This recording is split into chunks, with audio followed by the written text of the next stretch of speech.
सबको ऐसा लगा कि नरेंद्र मोदी साहब के नेतृत्व में ही लोकसभा हो या आगे वाले चुनाव हो, वो सहयोगी पार्टी के नाते, जैसे हम इससे पहले कांग्रेस के साथ जाते थे, बीच में हमने शिवसेना के साथ हम 2.5 साल गए, वैसे अभी आगे विधानसभा हो, लोकसभा हो, लोकल बॉडीज का तो चुनाव वहां के डिस्ट्रिक्ट के हमारे कार्यकर्ता सोचेंगे, वहां के लीडर सोचेंगे कि क्या करना चाहिए क्या नहीं करना चाहिए, लेकिन स्टेट के और देश के जो चुनाव है उसके बारे में हम साथ साथ जाना चाहते हैं और इसीलिए महाराष्ट्र के डेवलपमेंट के लिए और देश और मजबूत होना चाहिए और आगे जाना चाहिए। जो कुछ आज थोड़े बहुत प्रॉब्लम होते हुए वो सॉल्व करने के लिए भी सबने एकजुट होके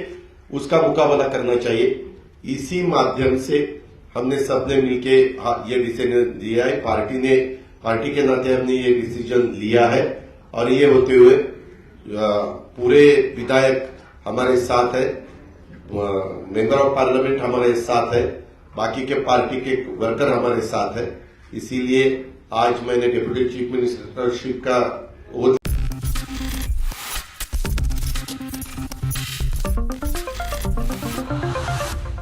नमस्कार, नेक्स्ट 9 न्यूज देख रही हैं आप और मैं हूं आपके साथ प्रज्ञा सिंह। इस वक्त की बेहद ही बड़ी खबर सामने आ रही है महाराष्ट्र की सियासत को लेकर। बता दें कि महाराष्ट्र की राजनीति में एक बार फिर से बड़ा उलटफेर हम सभी ने देखा। किस तरह से एनसीपी चीफ शरद पवार को उनके भतीजे अजीत पवार ने बड़ा धोखा दे दिया और आखिरकार मुख्यमंत्री एकनाथ शिंदे से हाथ मिला लिया, जिसके बाद कैबिनेट विस्तार को लेकर जो कई तरह के सवाल उठ रहे थे अब उन पर विराम लग चुका है, क्योंकि आपको बता दें कि अब एकनाथ शिंदे के पास पूरे 19 मंत्री हैं, यानी कि शिंदे की सरकार को अब कोई नहीं गिरा सकता। लेकिन सवाल ये उठ रहा है कि क्या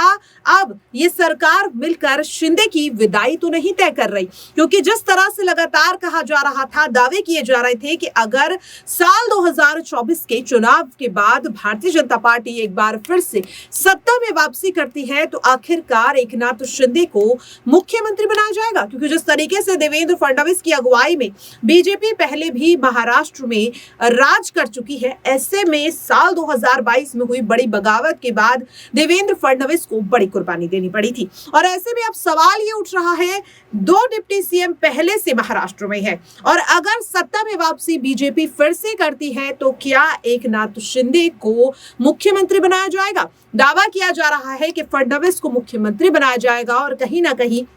अजीत पवार की एंट्री ने एकनाथ शिंदे के पूरे खेल को बिगाड़ कर रख दिया, क्योंकि हर किसी को उम्मीद थी कि अगर साल 2024 में जीत के बाद देवेंद्र फडणवीस मुख्यमंत्री बनते हैं तो शायद शिंदे को डिप्टी सीएम बनाया जा सकता है। लेकिन अजीत पवार की एंट्री और अजीत पवार के पास जो नेताओं का एक अच्छा खासा आंकड़ा है, ऐसे में एकनाथ शिंदे को क्या कोई पद दिया जा सकता है नहीं, ये सवाल लगातार उठ रहा है। और जिस तरीके से डिप्टी सीएम की शपथ लेने के बाद अजीत पवार ने एक बड़ा ऐलान कर दिया, जिसने कई तरह के कयासों को जन्म दे दिया। क्या कुछ कहते हुए नजर आ रहे हैं महाराष्ट्र के नए उप मुख्यमंत्री, आप भी जरा सुनिए। के और देश के जो चुनाव है उसके बारे में हम साथ साथ जाना चाहते हैं और इसीलिए महाराष्ट्र के डेवलपमेंट के लिए और देश और मजबूत होना चाहिए और आगे जाना चाहिए। जो कुछ आज थोड़े बहुत प्रॉब्लम होते हुए वो सॉल्व करने के लिए भी सबने एकजुट होके उसका मुकाबला करना चाहिए। इसी माध्यम से हमने सबने मिलके ये डिसीजन लिया है, पार्टी के नाते हमने ये डिसीजन लिया है और ये होते हुए पूरे विधायक हमारे साथ है, मेंबर ऑफ पार्लियामेंट हमारे साथ है, बाकी के पार्टी के वर्कर हमारे साथ है। इसीलिए आज मैंने डिप्टी चीफ मिनिस्टरशिप का ओथ ली, बाकी के हमारे सीनियर नेता और नया भी कुछ लोगों को हमने आज तक इस गवर्नमेंट में लेडी को प्रतिनिधित्व नहीं था, आगे शायद वो देंगे, लेकिन हमने वो भी सोचा और यंग जनरेशन को भी हमने कैबिनेट मिनिस्टर के नाते, जैसे पहले मुझे याद है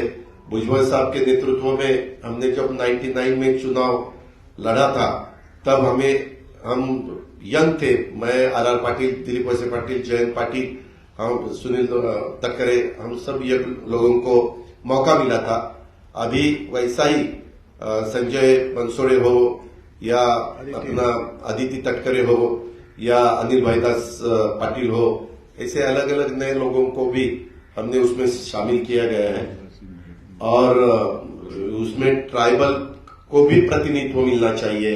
शेड्यूल कास्ट को भी प्रतिनिधित्व मिलना चाहिए, माइनॉरिटी को भी प्रतिनिधित्व मिलना चाहिए, लेडीज को भी प्रतिनिधित्व मिलना चाहिए। ऐसा सब सोचकर और ओबीसी को भी प्रतिनिधित्व ज्यादा मिलना चाहिए, ऐसा सब सोचकर हमने ये मिनिस्ट्री में मौका दिया है। और आगे भी